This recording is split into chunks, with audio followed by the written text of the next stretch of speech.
Councilman Randy Allison, followed by our flag salute and roll call.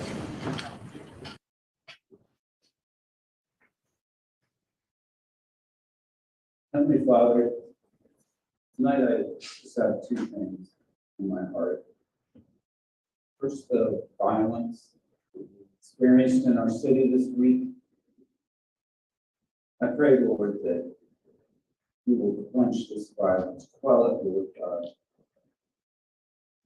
I pray for all of us, Lord, in the city and in the surrounding area, because when there's outbursts like this, it doesn't just affect a small handful of people.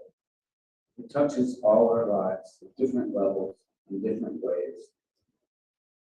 Lord, I thank you tonight that we have public servants and we have employees, Lord God, our police, our fire, our streets and parks, our codes, Lord, to go out and interact every day with the public.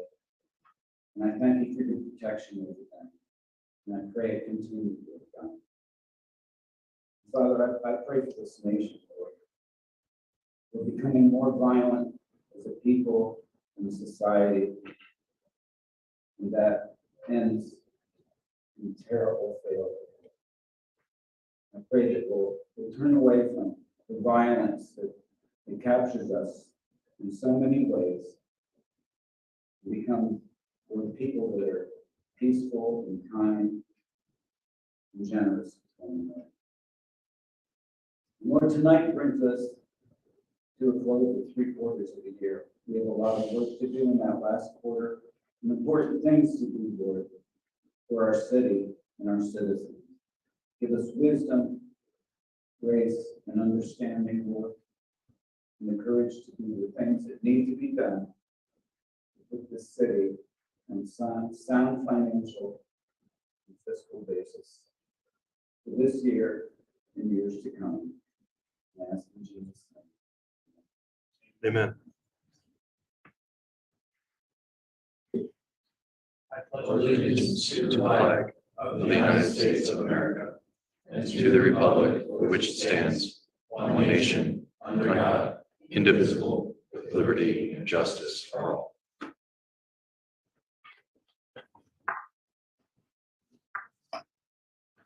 Frank, would you call the roll, please? Mr. Allen. Here. Mr. Mackey. Here.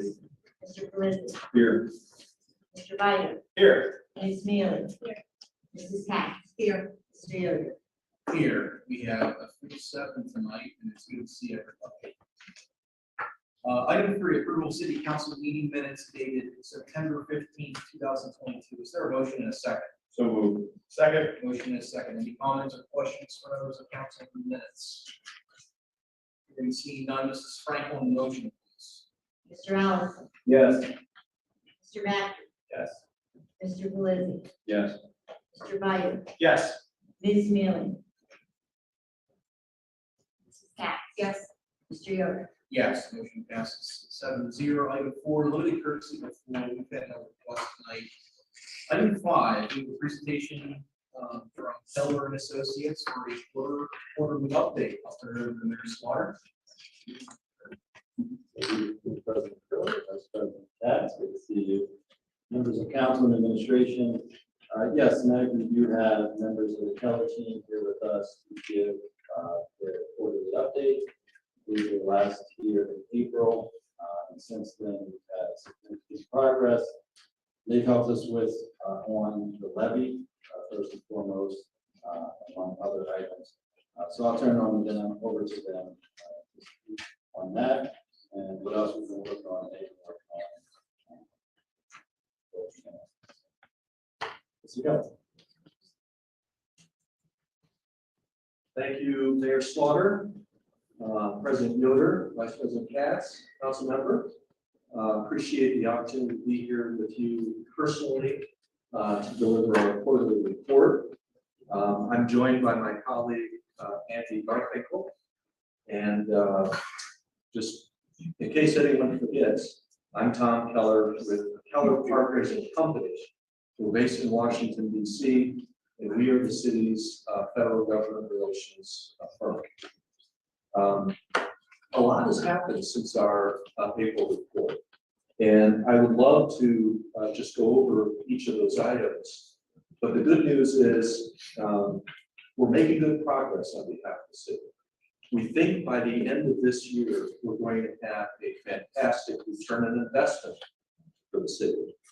And we have excellent momentum going into not only the fall, but next year. So just turning to the report now, I have 3 items to report on. The first item is the levy risk assessment project. That's going to be conducted by the Army Corps of Engineers. And the good news is that's going to start in the next couple of weeks.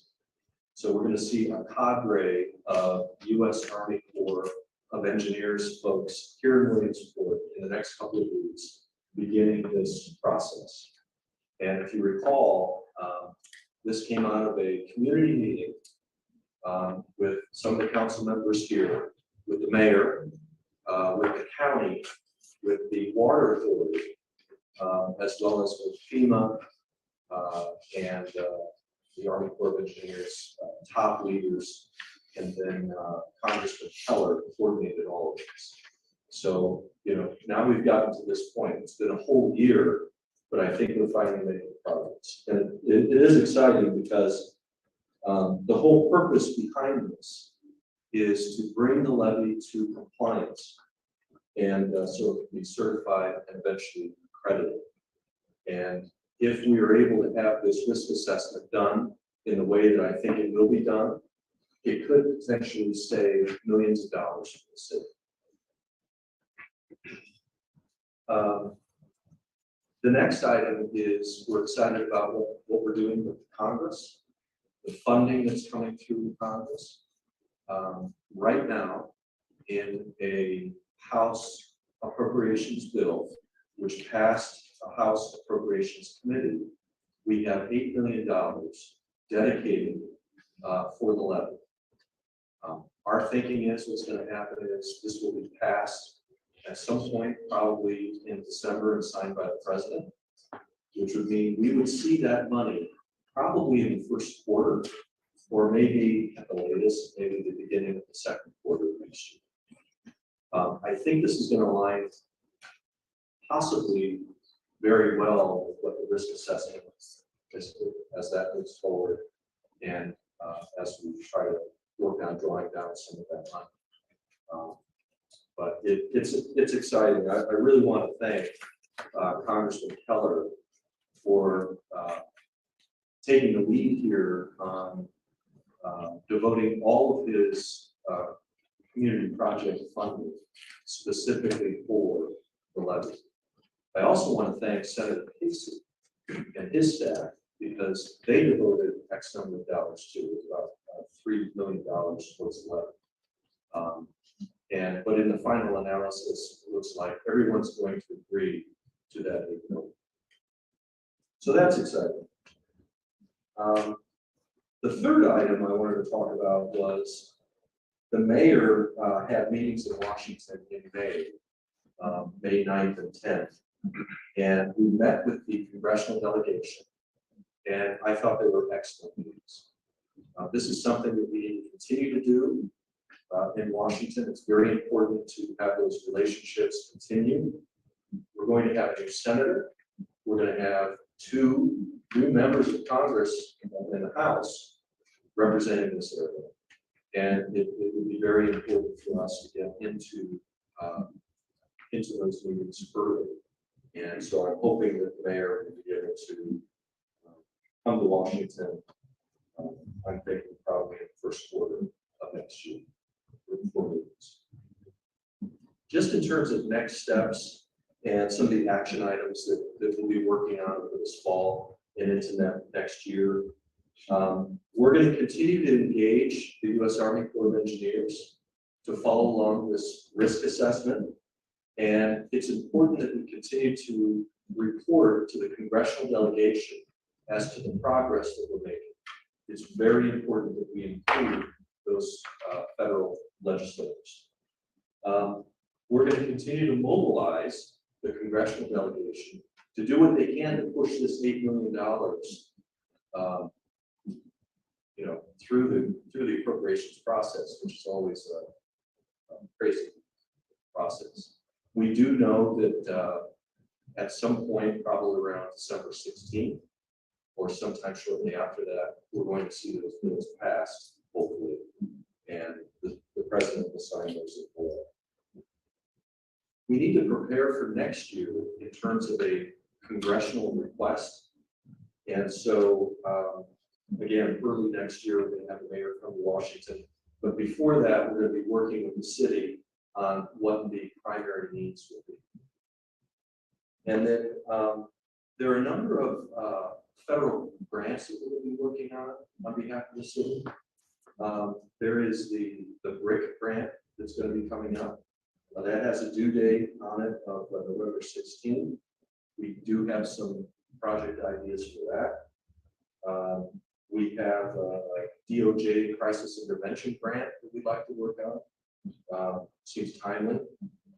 And there are DOT, EPA, and cybersecurity grants coming out that we should be looking at what those requirements are and how the city can take advantage of it. Perhaps some budget relieving federal dollars through those grant programs. And that is it. That is our report. I really appreciate the council. I appreciate the mayor's great work with us, including John Sander, and all the members who have an interest in what we're doing. And we'll be happy to entertain any of your questions. Thank you very much, Mr. Keller. Are there any questions, Mrs. Katz?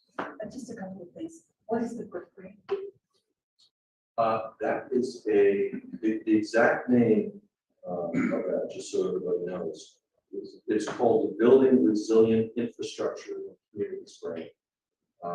That is an infrastructure grant that's conducted through FEMA, and it goes through the state, so we're applying to the state.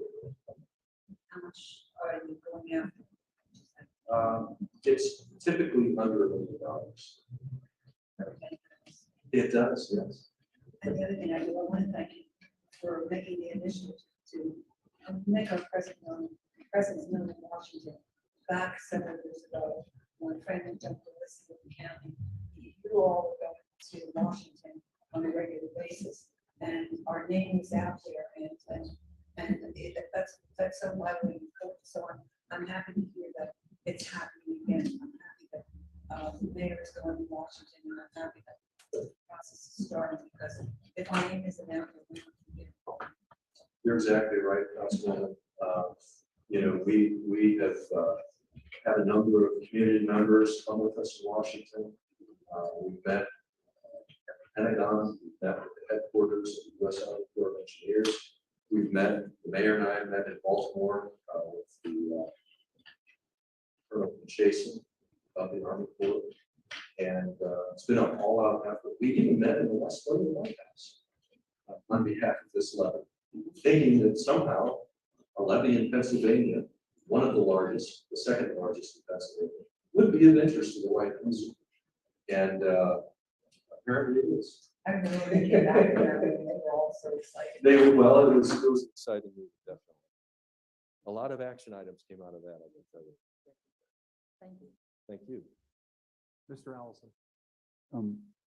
The earmark grant, does that money come in a lump sum? Or, and is it a drawdown type grant or? There is a process, as you can Okay. imagine, and with this particular earmark, that will go through FEMA. And the way FEMA works is that will trickle down to the state, and FEMA will administer that money. But there's an application process. Once it's approved, the city would be approved for that money by law. The city would have that funding, but there is a application process, which of course will help the city draw down that money from the state. Mm-hmm. And sometimes it depends on the agency. Sometimes they will create a bank account for you where they would put that funding in there and you would draw down based on your invoices. And other times, since we have to work through the state, we would have to work with them to provide them with the invoices and draw it down. So. Okay. Thank you. Any other comments or questions from other members?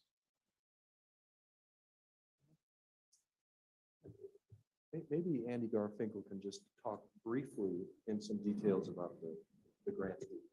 Good evening, council members. So just briefly, one of the priorities obviously is crime in the community. And one of the things that we're looking at is a program called the Justice and Mental Health Collaboration Program.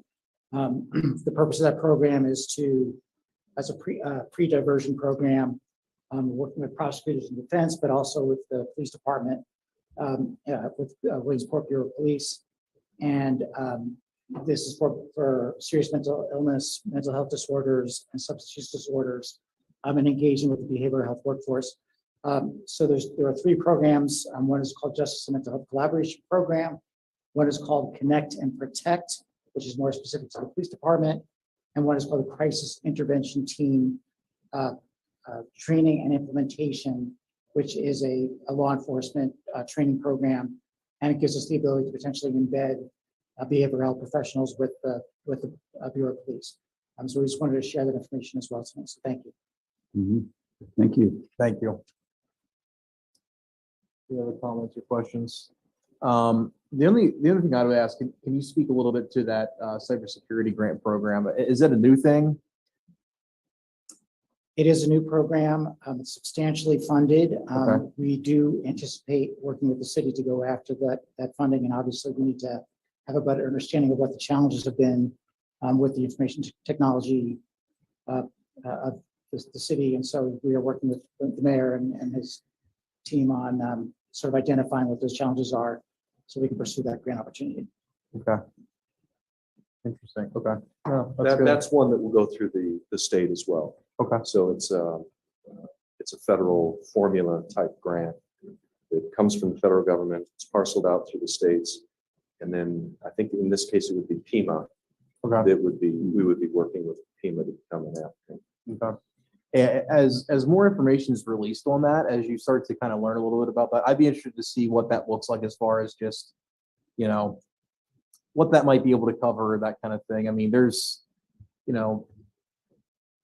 just from my experience, I'd be interested to kind of compare what I think, we might need versus what it would cover. I'd just be kind of curious. I mean, I know you mentioned it might help relieve some budgetary things.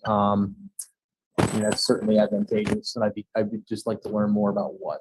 But it's new, so we don't know. Okay. Yeah, right. We'll keep you updated. on Yeah, that please when do. we get more information. Yeah. Thank you for coming. I know that was a short and sweet report, and that's perfectly fine. There's some good stuff going on, which I'm glad to see. It's good to see your faces, and anytime you need something from council, we're here. You know how to reach out to me. If we can be of any support in your efforts down there as well, if it helps the city, I think that we are on board as well. So thank you. Yeah, both very it much. does help the city to know that the full council is on board with what we're doing down there. So thank you very much for that. Thank you. All right. Thank you. All right. Item 6, Mrs. Frank. An ordinance in first reading, ARPA transfer ordinance number 3.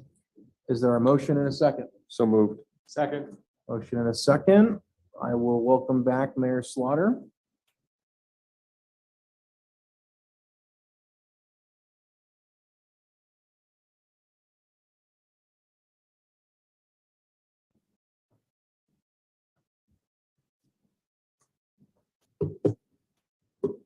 Yes, good evening again, President Yoder, Vice President Katz, members of council and administration.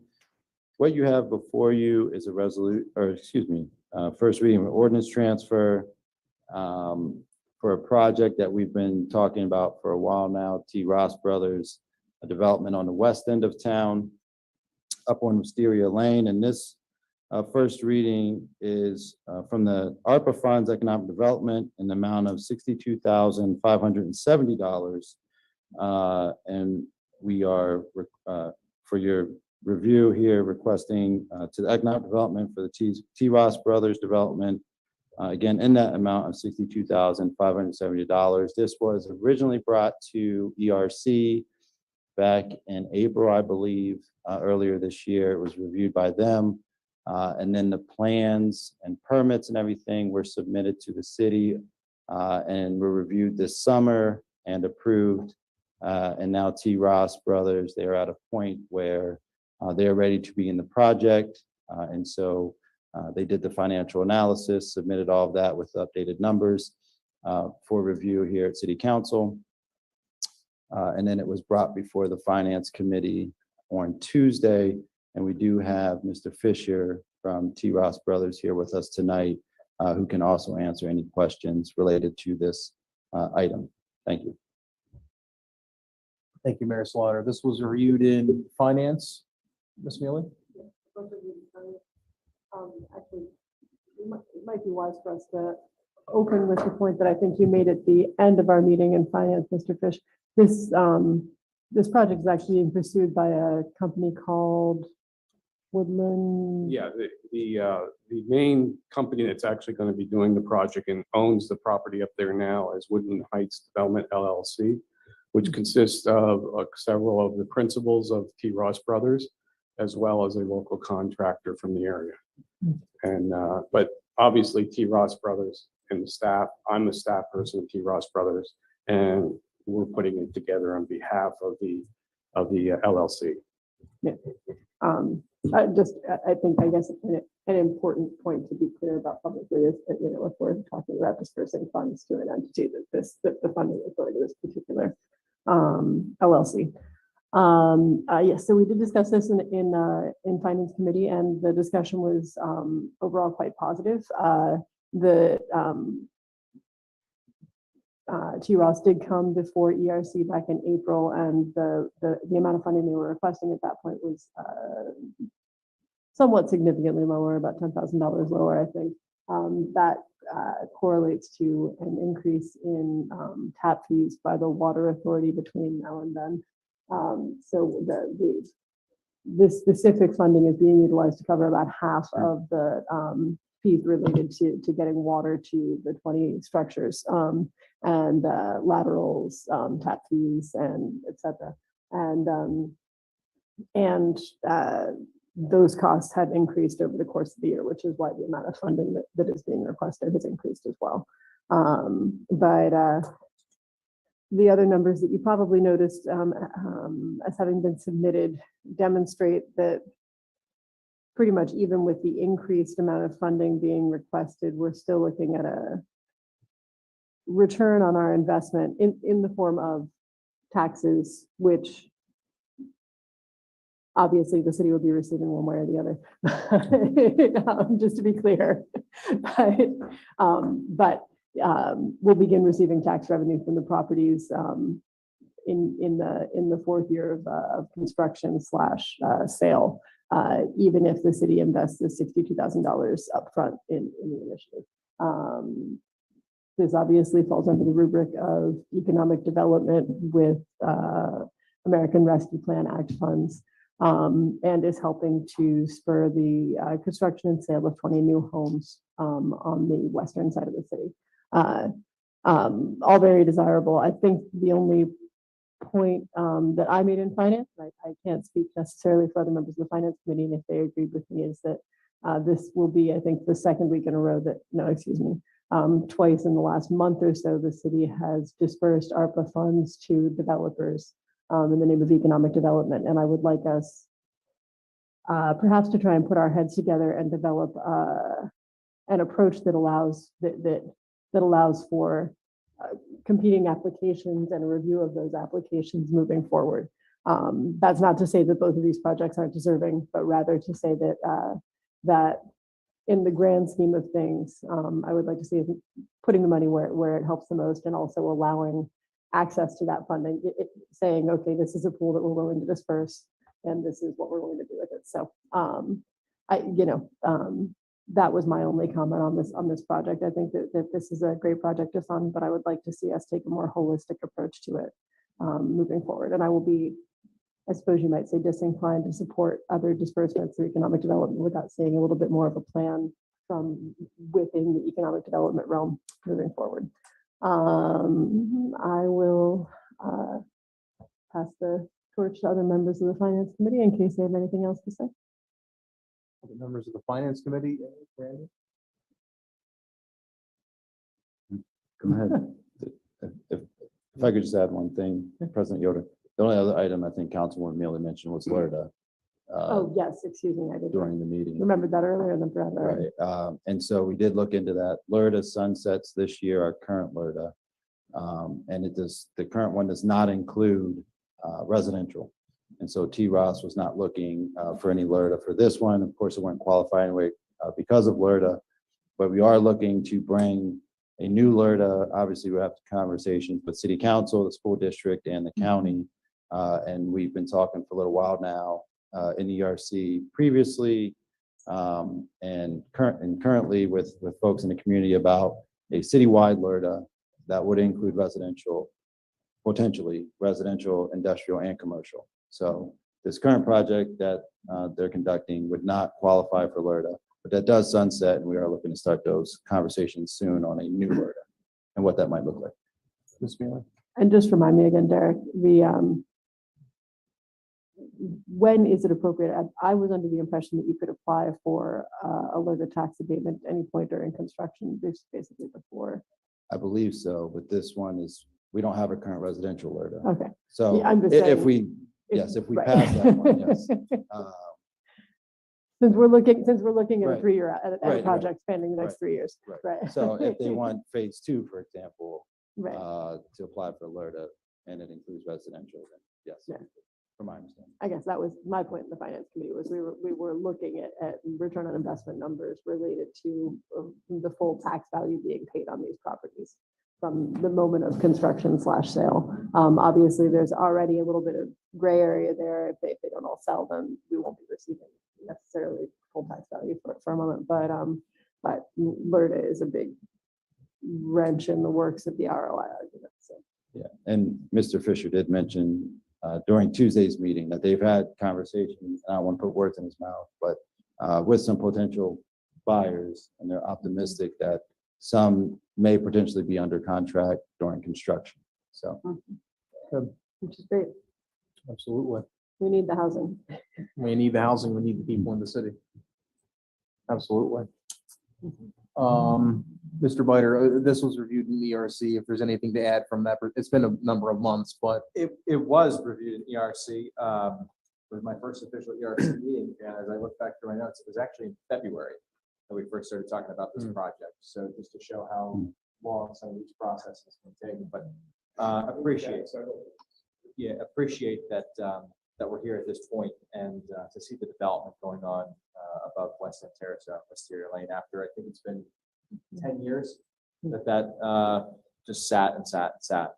Now there's 2 homes there that are occupied, and to see this happen, and then potentially with the other phases that you talked about, is a great addition to see more residents move in, because without growth of residents, we won't see any other growth, and we'll continue to stagnate and or decline. Mr. Allison. To Councilwoman Mealy's point on the financing out of the redevelopment authority, since that's where this money is coming from, and having a plan going forward, I think it would be wise if we found a mechanism whereby when we're recouping return on that investment, that some or all of that money be replaced out of that increased revenue coming into the redevelopment authority to keep that funded at some, substantial level in any case. That's what I was just going to say to you, Randy, that money needs to not just get absorbed into the general fund as it's being returned to the city. No, I would agree. I mean, we would get some benefit from that from the general fund also, but I mean, part of the redevelopment authority scope is they would naturally recoup some of that also, and theoretically, as they are able to grow that and perform their work, that continues to compound, and we don't really run into a situation where we necessarily need to. That's the goal. That's the Right. goal. Well, actually, to that point, and I hadn't really considered this, what is the, and maybe Austin can answer this better, the legal mechanism that if we're passing through funding to the redevelopment authority, and they are dispersing it, it does not get returned to them. It gets returned to the city in the form of taxes in this case, correct? Just the redevelopment authority is providing funding to TROS from the city's ARPA funds that are then going to the redevelopment authority. But it's not as though TROS would then in any way be paying that funding back to the redevelopment authority. It would be coming to the city in the form of taxes. Correct? Yeah, Obviously. it would depend on if there are conditions tied to the funding. If they're not, and it's just provided, the reinvestment and the return on investment would Oh, I guess. presumably be taxes. I couldn't, if it's possible for there to be some mechanism for payment to be made back to the entity that actually dispersed, but that's something that would have to be agreed upon as a condition of the disbursement. I guess that's kind of what I'm asking. Not that TROS would make payment back, but that the city would make payment back to the redevelopment authority. So You understand what I'm saying? I do. Yeah. That part, I don't know what sort of agreement we have executed currently with the redevelopment authority as part of this funding disbursement. So not as part of this, but we're working on an agreement right now, Austin and Skip, myself and the RDA, between the redevelopment authority and land bank and the city. And so hopefully here in October, that'll be before city council for your review to sort of that point right there, not necessarily for this project, but projects moving forward, what that agreement might look like and how does the redevelopment authority and land bank, as the land bank or redevelopment authority are doing projects and we're starting to recoup some of those funds, whether it's tax revenue, whatever the case might be, to then come back into the redevelopment authority or a combination of redevelopment authority and tax, the general fund / real estate tax. And then in order to continue to rehab or redevelop or remediate other properties. And so we're working through that agreement. We've had some other agreements that we looked at that didn't really fit. We didn't believe what we needed here. And so we're working through that right now, Austin and Skip and I. And so hopefully here in October, we'll have something to bring before the RDA, land bank, and also city council. And then of course, at that time, we can tweak after you all review it and make changes, et cetera. But I know exactly what you're saying, and I think that's a good point. I would prefer to see us tie the hands of future administrations on this one. So I would say that it would be in our best interest to make certain that at least a portion of the revenue sent by the RDA, the Community for Economic Development, returns to the RDA in the form of basically a return from the city on the newly generated taxes. That seems to me, unless we can think of another mechanism, otherwise the RDA is going to be broke. Which has been the case for a long time. So, and I think it's a two-pronged or a second piece. And if we don't have a legal mechanism for it, then it won't happen. Right. Right. And a second piece of that is to also, of course, our RDA and land bank don't have any employees, and to utilize some of our community development in a very, very minor role. For example, some of this paperwork that might be associated with either acquisition or whatever the case might be, to utilize our community development office, the RDA would reimburse them, which would be a very nominal fee, of course, because it wouldn't take much time. But that would be part of this agreement too, since the RDA and land bank currently do not have any employees. So that's another piece of this, but more importantly, the financial piece as far as so we can continue to have projects move forward. Got it. So I mean, I'm not exactly sure how we deal with this current project, but I think that clearly needs to be a part of any future projects. And even if we had a handshake agreement to commit some of the funding received back over the next couple of years in taxes to the RDA, I would feel better about that. But. Understood. I don't mean I still need to go down this rabbit hole, but we're talking about the RDA and it doesn't necessarily apply to this, but I guess I'll ask it anyway. So has there been any interest from the RDA / land bank to hire their own staff, one or two? I mean, there's plenty of money there to do that. I think when you talk about a self-sustaining RDA, that would be I think, a part of the equation as well. So I can't speak obviously on behalf of the RDA Land Bank, but I think the discussion currently, because they do not have any money, was how they could utilize the staff we have, at least initially. And then if they build up to a point where they're able to have funds for a staff, maybe part-time. Again, I can't speak for them. That might be of interest to them. Right now and historically, they have not been able to acquire properties or anything along those lines because they've only had pennies. But now with of course, with the rescue plan funding, that's going to go to them once we have these agreements and such. I think it might be something they would entertain, even if it's only a part-time employee, because they don't need, it's not like they'd be doing acquisitions each day. So possibly that's something Skip and I could ask them at the next RDA meeting to see that. But in the interim, and for this agreement, to move some of these projects forward, to have our staff until they get to a point where they may be able to have their own staff or part-time staff. I would say to Derek's point, much like what we're looking at with Mr. Mackey's office in the finance department, with Treasurer's office in the finance department.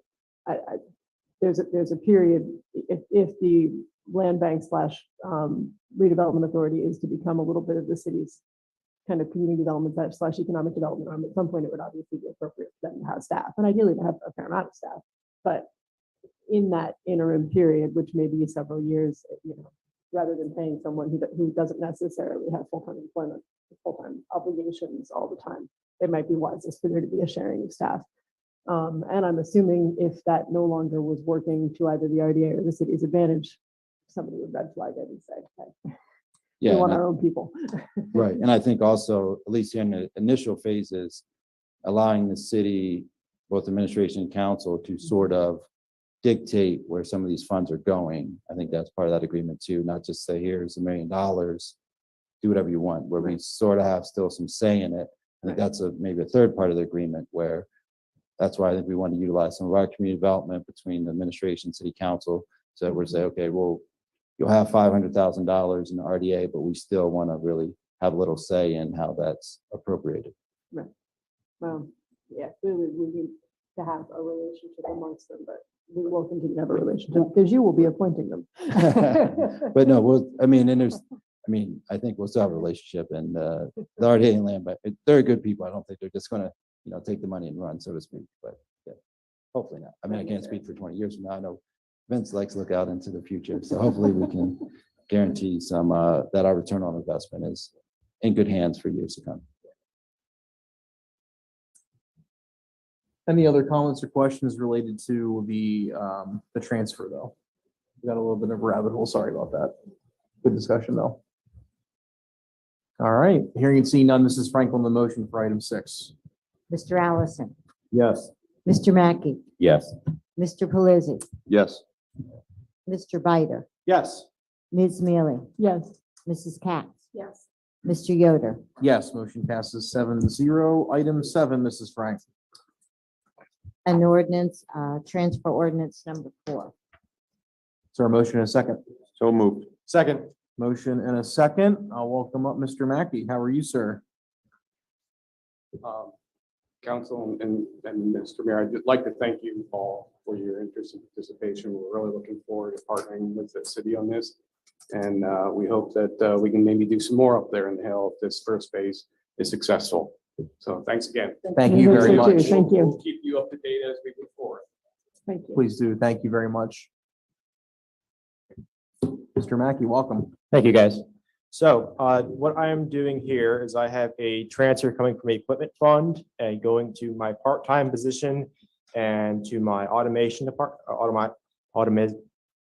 automation area of $12,000 coming from equipment and being dispersed, $10,000 to part-time, $2,000 to automation. So for the part-time position, this would cover someone full-time for the rest of the year. I will be including this in my budget for next year, that we make my part-time a full-time. This would be shared with the finance department so that we could have some shared duties and they could take some of the load off of them, as we currently only have one person finance department. And then this will also help in increasing the efficiency that we collect taxes in the MVP and LST areas. The automation is for 1,800 letters being sent out beginning of October. Those are about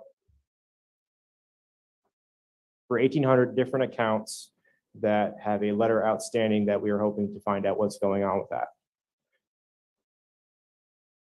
All right. Thank you, Mr. Mackey. This was reviewed in finance. This was reviewed in finance. I think to a general approval, sorry, it's a little harder to gauge the temperature in finance now that we don't vote anymore. But yeah, I think all of us have in some way or another been touched by the labor shortage going on right now. And the treasurer's office is having much of the same issue. A position that is part-time with no benefits is we're having a hard time drawing and retaining an employee, which makes it hard to train someone and hard to wind up with a reliable individual in there for a lengthy period of time. So I think the idea of sharing responsibilities between finance and the treasurer's office allows us to make the best use of a full-time employee who's not necessarily required all the time in the treasurer's office, but often, and simultaneously, right, provide hopefully a quick solution to some of our shortage of labor in the finance department, and then we'll need to add other positions there as time goes on. Just to give you an idea, we've had 5 people in this position in the past 2 years. Gotcha. All right, thank you, Ms. Mealy. Any other comments or questions related to this item from members of council? All right, hearing seen none. Mrs. Frank on the motion. Mr. Allison, Yes. Mr. Mackey, Yes. Mr. Pelisi, Yes. Mr. Bider, Yes. Ms. Mealy, Yes. Mrs. Katz. Yes. Mr. Yoder. Yes, motion passes 7-0. We'll move to item 8, Mrs. Frank. This is a real estate interim exoneration. Is there a motion and a second? So moved. Second, Motion and a second. Back to you. this is for 151 East Third Street. This is exonerating their interim bill for 9 months. It was going from $1,400 down to $0. And I believe this is going to last for at least the rest of the year. And this would be a LERTA. All right, thank you, Mr. Mackey. This did not go to a committee, so I'll just open the floor for any comments or questions on this item from members of council. Ms. Mealy. My assumption would be if this property is operating under alerted that they're on a 10-year, is it a 10-year tax abatement schedule? Yeah, anyway, they're on a multi-year tax abatement schedule.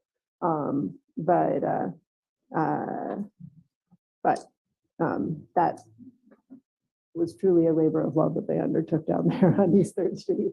And I think it qualifies quite well for LERTA as economic development of the neighborhood. So thank you. Okay. Any other comments or questions? All right. Hearing seen none, Mrs. Frank on the motion. Mr. Allison, Yes. Mr. Mackey, Yes. Mr. Pelisi, Yes. Mr. Bider, Yes. Ms. Mealy, Yes. Mrs. Katz. Yes. Mr. Yoder. Yes, motion passes 7-0. Thank you, Kevin. Thank you for your time. Item 9, Mrs. Frank. Resolution to commit to funding for the Greenways Trails and Recreation Program for Basin Street Riverwalk connection. Is there a motion and a second? So moved. Second, Motion and a second. Welcome back, Mayor Slaughter. Yes, good evening once again, Council President Yoder, Vice President Katz, members of Council Administration. What you have before you is actually a resolution that you have previously already passed. DCD came back and it appears as though we're going to get this grant award, but they wanted it to be clear in the initial resolution of that Peg Woodring and myself, the city controller and mayor, with our names that we are to execute the document, which we are, of course, via the resolution, but they wanted that spelled out in here specifically. So there's nothing that changed with any part of the resolution or any of the figures or anything like that. DCD just asked if we could essentially add that one paragraph there in that cover page. So other than that, nothing has changed. And of course, we said that, or I'm sorry, DC, yeah, this is DCR. Oh no, DCD, sorry, yeah. So anyway, that's the only thing that's changed. All right, thank you, Mayor Slaughter. Again, this didn't go to a committee. It was a pretty quick, simple change. Any comments or questions? None of the members of council? All right, hearing and seeing none, Mrs. Frank on the motion. Mr. Allison, Yes. Mr. Mackey, Yes. Mr. Pelisi, Yes. Mr. Bider, Yes. Ms. Mealy, Yes. Mrs. Katz, Yes. Mr. Yoder. Yes, motion passes 7-0. Item 10, Mrs. Frank. Resolution modifying the 2021 CDBG CV action plan. Is there a motion and a second? So move. Second. Motion and a second. Welcome, Skip. Good evening, good sir. Good evening, President Yoder and members of council. Back before you again, talking about doing a substantial amendment. And before you tonight is the one for the CV funds that the city received with the assistance of CEDACOG and a representative of CEDACOG is on Zoom if we have any questions for Mr. Dombrowski. Otherwise, it's pretty simple. We allocated the same amount of funds, but we put most of it to recreational activities for 2 basketball courts and a recreation project in the Newbury Park area or elsewhere. And it was duly advertised and it was posted for 30 days review. No comments from the public were received. And I'm here to answer any questions. So is Tyler. Thank you. Thank you very much. This was reviewed in finance. This was reviewed in finance. The city obviously is allocating the vast majority of the extra pandemic funds that we received through community development to outdoor city recreation, which is obviously a sensible use. The funding will be restricted to low to moderate income areas, LMI areas in the city, which is consistent with all community development funding. The only question that came out of finance was why we weren't committing this $480,000 to the existing splash park that we're currently constructing. It is not in an LMI. Shop Place is not LMI, right? Because this funding obviously has many more strings attached to it than the ARPA funds. So that said, the splash park activity called out in this form is a bit of a placeholder, as Mr. Memmi says. So, right, does not need to be utilized for a splash park, could be utilized for multiple other things. I would assume maybe potentially improvements to the existing swimming pool or something like that. Presumably would have to be utilized for new construction, Mr. Memmi. It could be used for rehabilitation. It just needs to be within an LMI area. Got it. So we determined that Shaw Place Park is the only park in the city that's not LMI. I believe there's one other park. Just Shaw. Okay, got it. Our assumption, I believe, was wrong. I did check on the one we talked about. That is still in an LMI area. Got it. Okay. Yes, so I think that was pretty much the totality of the discussion of finance on this thing. Thank you, Ms. Mealy. Any other comments or questions from other members of council? Okay. Hearing and seeing none, Mrs. Frank on the motion. Mr. Allison, Yes. Mr. Mackey, Yes. Mr. Pelisi, Yes.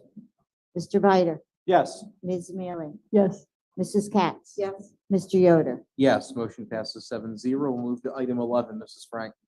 Resolution to amend the contract between the city of Williamsport and CEDACOG of governments. Is there a motion and a second? So move. Second. Motion and a second. Back to you. Good evening again. This project was for the substantial amendment to the CV funds, which was outside the original scope with CEDACOG, and they're requesting an increase in funding to have completed this project in the amount of $2,700. All comes out of CDBG funds, no direct tax implication to the city. Thank you, Skip. This was also reviewed in finance.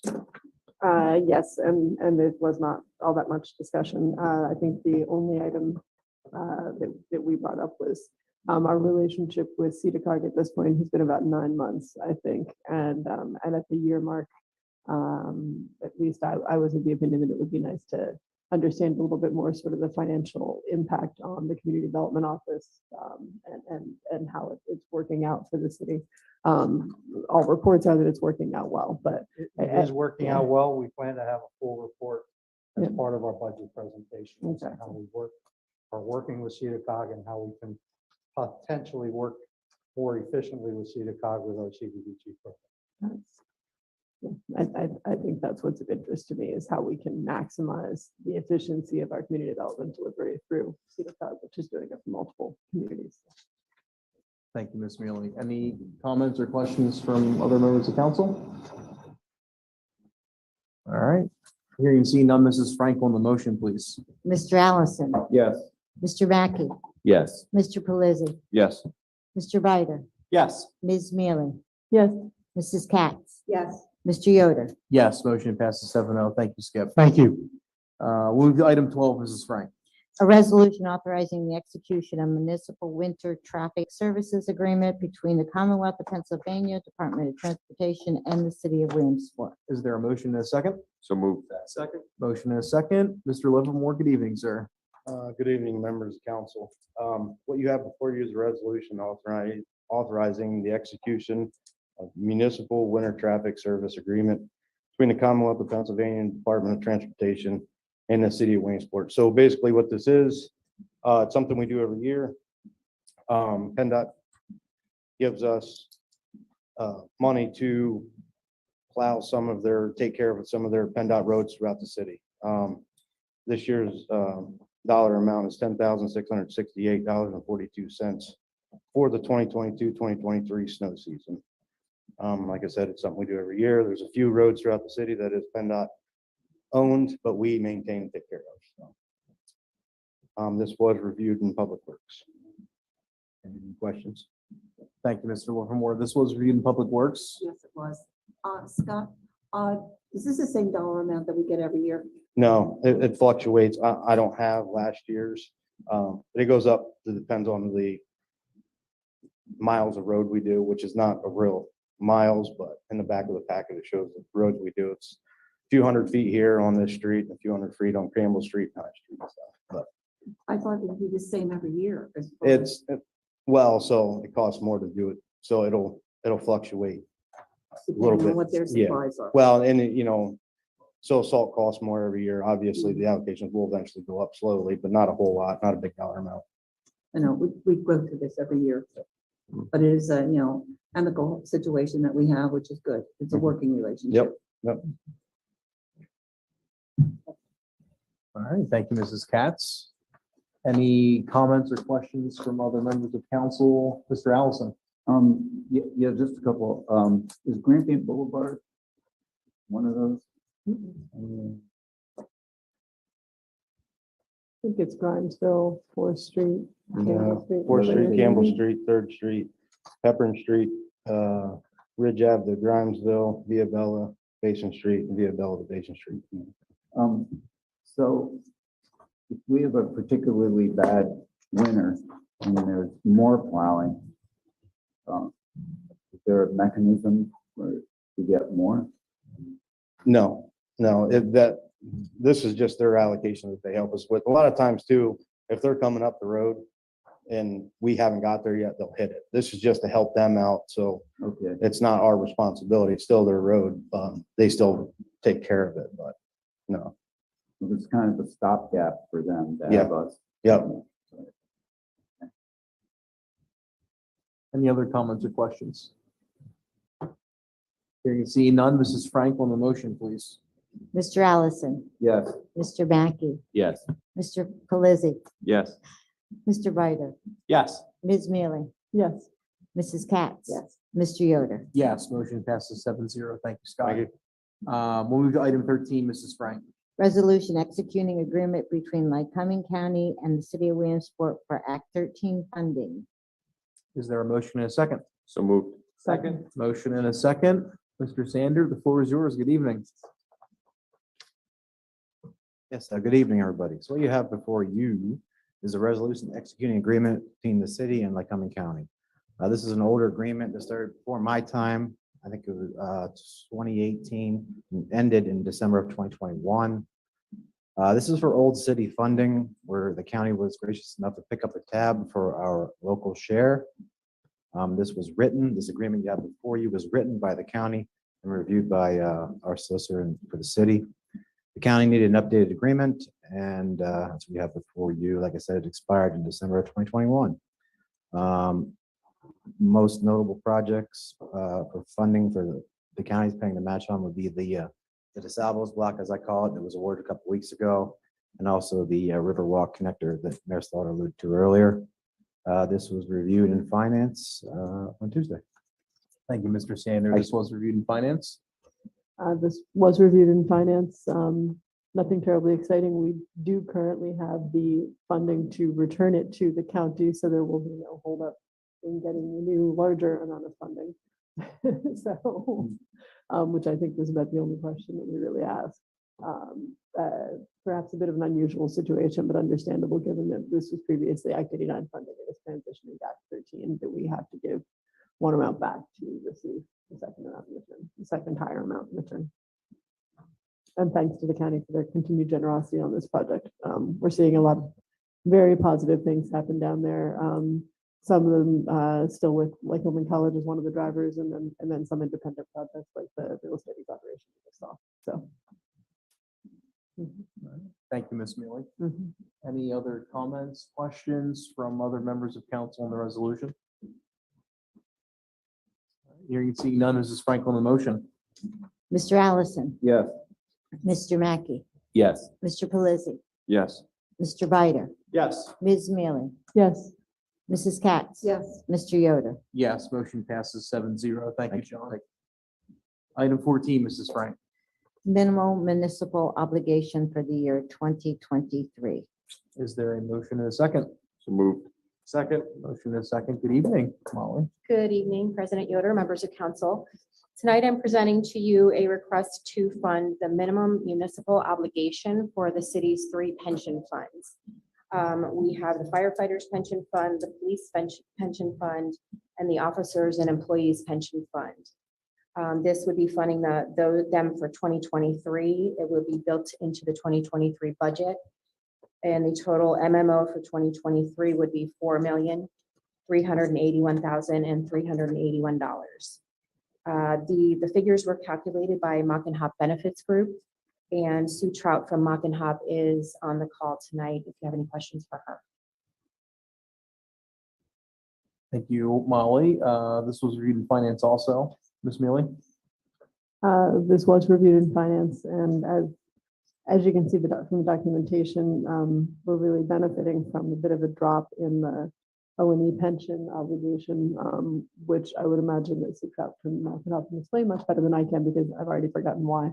But, or do you want to explain it? The removal of RBT employees reduces that obligation. But the MMO has increased, and we're still basing this year's MMO on the 2021 valuation performed by Mock and Hop. There's a chance that we would be basing the 2024 MMO on the 2023 valuation, but according to Ms. Trout, hopefully we won't. Because things are probably not going to be looking good on the 2023 valuation. We do evaluation every 2 years, and from then on, predicate our minimum municipal obligation on that valuation.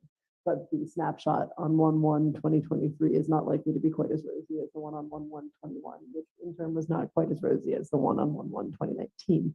So that said, I'll just say what Jonathan Williamson used to say before me, and what I feel sort of obligated to say every year when we review this item, which is that a good chunk of this money, of $4,381,000 that we're committing from this year's budget, less whatever the state contribution is, generally speaking, around 1.3 million. So we're looking at about $3 million from this year's budget, and the city's total budget is 25 to 26 million. So bear that in mind. About 10% of the city's total budget goes to pension obligation, much of which is the direct result of prior generations not setting aside funding to pay for the pensions that they were handing out to prior employees. Which is why I think so many of us argue so strenuously for setting aside funding to pay for maintenance on things when we begin the process of taking those things. Why I say to the police that I'd like to see them build the funding to replace the body cameras into next year's budget, so that when we need to replace the body cameras in 5 years, we have the money. Because I don't want to stick my kid or somebody else's kid who's on council in 20 years with $3 million obligation because we didn't bother to fund it. So anyway, it's not a huge chunk of money, but it's 10% of our budget, and hopefully at some point that will be paid down, and the city will be operating on a year-to-year pension, which will be substantially lower, although not non-existent. But that's all. We can't say no, so. Thank you, Ms. Mealy. Any comments or questions from other members of council? All right, here you can see none. Mrs. Franklin, the motion. Mr. Allison. Yes. Mr. Mackey. Yes. Mr. Pelisi. Yes. Mr. Bider. Yes. Ms. Mealy. Yes. Mrs. Katz. Yes. Mr. Yoder. Yes, motion passes 7-0. Thank you, Molly. Thank you. Item 15, certificate of appropriateness from HARP. We have two, one for 427 West 4th Street, some replacements of roof sections, side repairs, seal gutters, and then a second one for 730, 732 West 3rd Street, some asphalt shingles, some sheathing on roof ledge, etc. Is there a motion and a second? So moved. Second. Motion and a second. Welcome back, Skip. Again, good evening, President Yoder and members of council. The description of all the work was presented to you. Nothing unusual there except for the demolition of the garage on the 3rd Street property, but it's a newer garage. It was not a historic building, and it's in total decay and falling down. He's going to remove it and use it for off-street parking. Other than that, I'll answer any specific questions you may have. Any comments or questions for this or these certificates of appropriateness? Hearing and seeing none, Mrs. Franklin, the motion. Mr. Allison. Yes. Mr. Mackey. Yes. Mr. Pelisi. Yes. Mr. Bider. Yes. Ms. Mealy. Yes. Mrs. Katz. Yes. Mr. Yoder. Yes, motion passes 7-0. Thank you. again, Skip. Item 16, except for filing, we have the Finance Committee meeting from August 9th, Transit Oversight from March 29th and April 26th, and Veterans Memorial Park from July 11th, all 2022. Is there a motion and a second? So moved. Second. Motion and a second. Any comments or questions on the minutes we're filing? Hearing and seeing none, Mrs. Franklin, the motion. Mr. Allison. Yes. Mr. Mackey. Yes. Mr. Pelisi. Yes. Mr. Bider. Yes. Ms. Mealy. Yes. Mrs. Katz. Yes. Mr. Yoder. Yes, motion passes 7-0. Item 17, announcements. Our next regularly scheduled city council meeting will be held in 2 weeks' time right here on Thursday, October 13th, 7 p.m. Upcoming meetings, Monday, October 3rd at noon is our Planning Commission. Monday, October 10th, 4 p.m. is the Recreation Commission. Tuesday, October 11th, 1 p.m. Finance Committee, 2:30 p.m. Public Works Committee. Wednesday, October 12th, 9 a.m. Economic Revitalization, 11:30 a.m. Public Safety, and next Thursday, October 13th is our City Council meeting. We'll move to item 18, comments. Are there any comments from members of council this evening on anything? I'll just give some kudos to our city clerk. I got a phone call today from a constituent and was really happy with the customer service that Janice gave. And I get those calls on a pretty consistent basis or an email. So you do a good job. We're lucky to have you. And thank you very much for helping our constituents. So it's been pretty crazy over the past couple of years, specifically too, with the move. And I know you get a lot of those also. You're really helpful. So thank you. Mr. Biter. I just have a question, if Mr. Livermore, if you wouldn't mind stepping up on this one, if you could let us and the public know when fall cleanup starts. Thank you. Nice. I was gonna say something. So we haven't put it out yet. It'll probably be another week or so, but it's gonna start on the 24th of October this year. I know the questions are gonna start coming flying in, so I figured I'd get ahead of it now. We will put a release out, and let everybody know when we're gonna start and when we'll be back. So I know the leaves are flying now, so I figured I'd better say something. So I got 2 questions on my walk this morning, so. Thank you both. I got one more thing. Yep, absolutely, please. Ways Garden, I'm sure them questions are still out and about. Sidewalk is done. We finished our topsoil and seed mulch today. Trees will be put in once we get those in the first or second week of November, if I'm not mistaken. So that is all opened up for the public to now enjoy, not trip. Thank you, Mr. Livermore. Any other members of council have any comments or anything? All right, anybody else from the administration? Okay. Any members of the public have any comment? I don't see anybody, but okay, just making sure. I didn't know if anyone was sitting behind John or Molly that I couldn't see. They were blocking. Not. You mean everybody wasn't fascinated to stick around for the end of the meeting? It's a short meeting. You never know. It's true. No comments from the news media either. I don't see anybody. I'll take a motion for adjournment. So moved. Second. All in favor? Aye. Meeting adjourned. Have a good evening.